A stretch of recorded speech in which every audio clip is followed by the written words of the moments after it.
facilities. The government is also committed to enhance transparency, accountability, and efficiency in public procurement. I have, in this regard, proposed an allocation of 700 million for rolling out the implementation of the electronic government procurement system, what we call EGP or EGP. EG procurement. Other key allocations to critical sectors supporting better include the following: investing in critical infrastructure. Mr. Speaker, the government will continue to invest in transportation networks, including roads,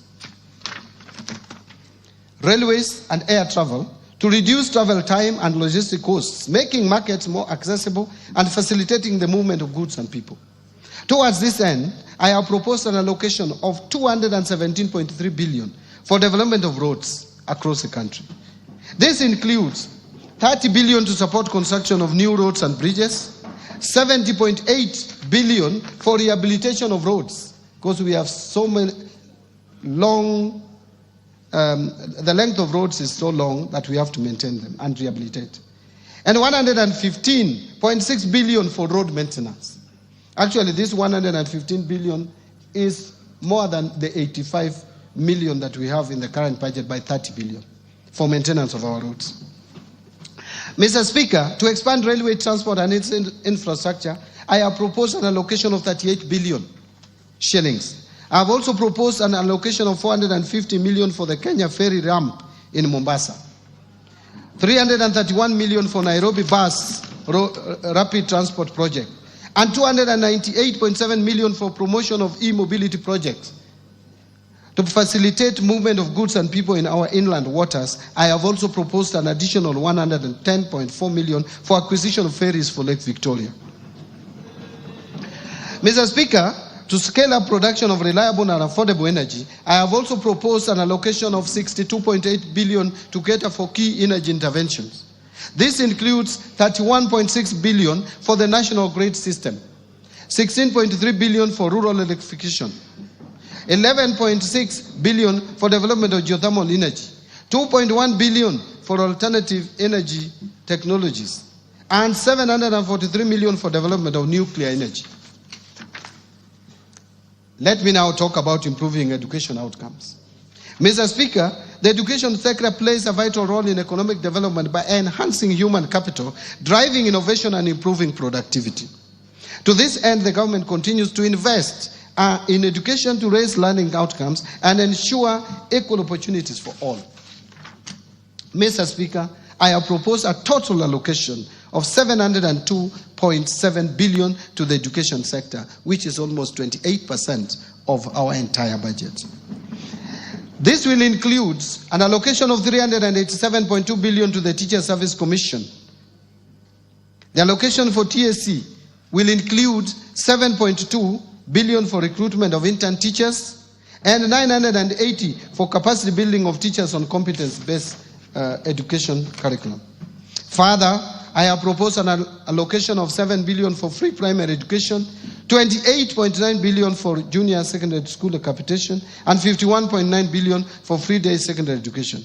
In addition, Mr. Speaker, I have also proposed an allocation of 5.9 billion for administering the national examinations, 3 billion for the school feeding program, and 7.2 billion for the recruitment of intern teachers. I think that one I had already mentioned, that's a repeat, and 4 billion for the technical, vocational, educational training and entrepreneurship project.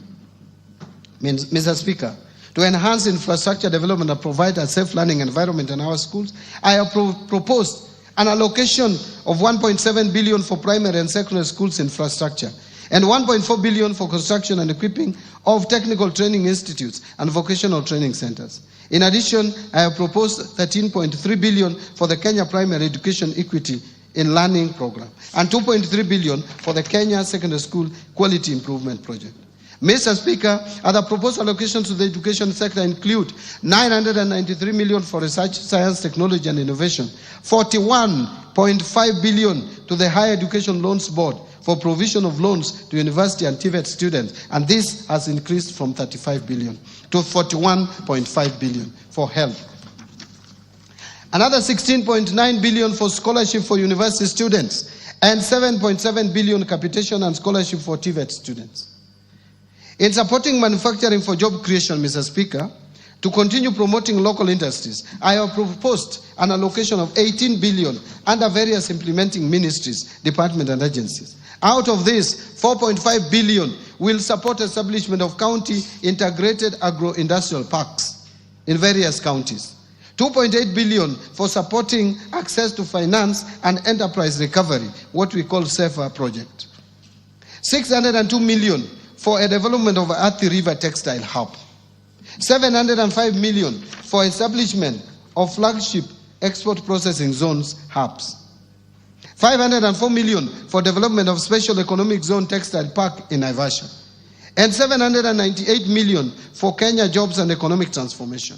Mr. Speaker, in order to revitalize and maximize the benefits from our cash crops, I have proposed 2 billion for coffee cherry revolving fund and another 2 billion for coffee debt waivers. This is up from the 3 billion that was allocated to this subsector in the last financial year's budget.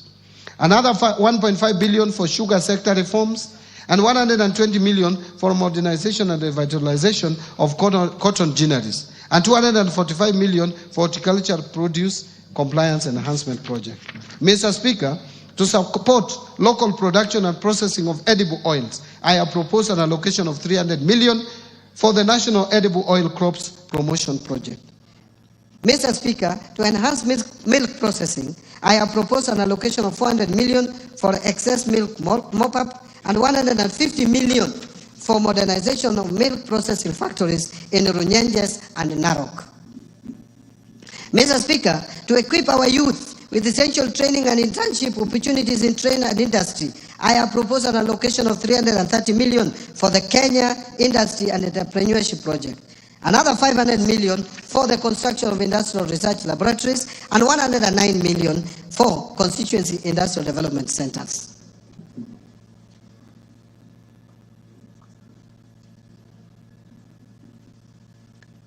Now let me speak to improving security. Mr. Speaker, a stable and secure environment fosters investment, trade, and overall economic growth. In this regard, I have proposed an allocation of 202.3 billion for defense. Another 125.7 billion for the National Police Service and 51.4 billion for the National Intelligence Service. Another 32.5 billion for internal security and national administration and 38.1 billion for prison services. I have also proposed an additional allocation of 10 billion to cater for leasing of police motor vehicles and 3.6 billion for police modernization program. Mr. Speaker, to combat crime and enhance administration of justice, I have proposed 1.2 billion for construction and modernization of national forensic facilities.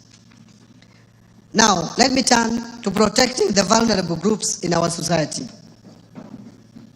Mr. Speaker, social protection services are crucial for building more equitable and resilient societies by reducing poverty, inequality, and vulnerability, as well as promoting economic growth and social cohesion. I have in this regard proposed an allocation of 41.4 billion in this budget to protect the vulnerable members of our society and promote affirmative action. This is increasing from 33 billion in the current financial year's budget.